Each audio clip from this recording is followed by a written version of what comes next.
ఏంట్రా ఇదంతా? ఈడు చెప్తాడు. ఏంట్రా సంపాదించింది నిన్ను కాదా ఆయన? ఎన్నారా ప్రెసిడెంట్ గారు ఈడేమన్నాడు?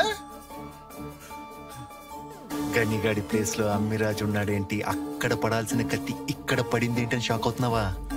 ఈ ప్లాన్ నీది కదురు, బంగారం గాడిది.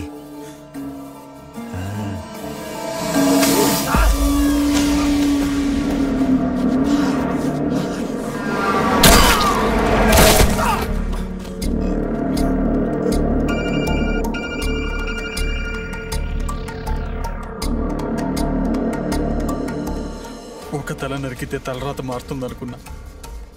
ఈసారి ఊహించనంత ఇస్తా, ఒక్కరు కూడా మిగలకూడదు.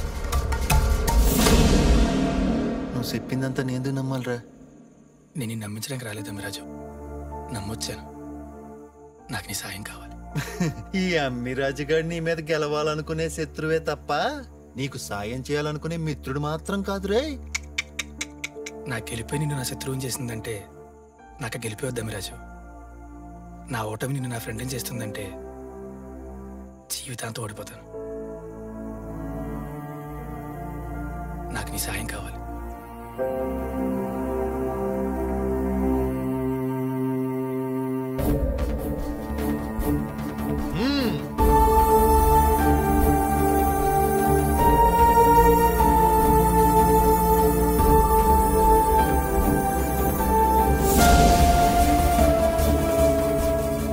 మీ అబ్బాయి చెప్పినట్టు బంగారం మొండోడే కానీ చెడ్డోడు కాదండి.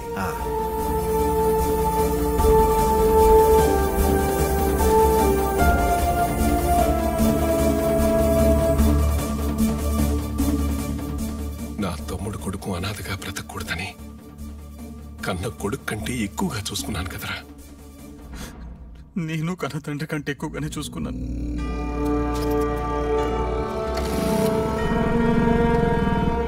పెద్దనా రెడీగా డబ్బులు పంపించారు. ఇవన్నీ నువ్వే చూసుకోరా. ఆయన కన్న తండ్రిలా చూసుకోవడమే కాకుండా ఆయన గౌరవాన్ని కూడా కాపాడుతున్నాడు. ఆయన తర్వాత ప్రెసిడెంట్ ఈయన అయితే బాగుంటుందండి. నీ తర్వాత ఆస్తి నాదే, పదవి నాదే, నీ గౌరవం కూడా నాదే అనుకున్నాను. జాతర చూసుకుని వెళ్తాడు రా. లేదురా, ఇంకెక్కడే ఉండిపోతాను. ఆడొచ్చాడు, నా ఆశను దూరం చేసాడు.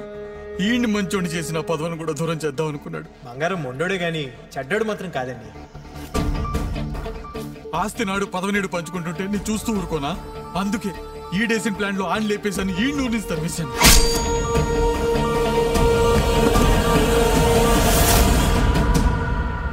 అయినా నువ్వేం మారలేదు, అదే మంచితనం. పదవి ఏమన్నా ఇంటి పేరా? నా తర్వాత వాడికి, వాడి తర్వాత వాడి కొడుక్కి ఇలా వారసత్వంగా రావడానికి. ఈసారి అన్నీ తెలిసిన మన మాస్టర్ గారినే ప్రెసిడెంట్ చేద్దాం. పక్కనున్న నన్ను కాదని ఆడెవరినో ప్రెసిడెంట్ చేస్తానంటావా? అందుకే ఈసారి నిన్నే చేద్దాం అనుకుంటున్నా.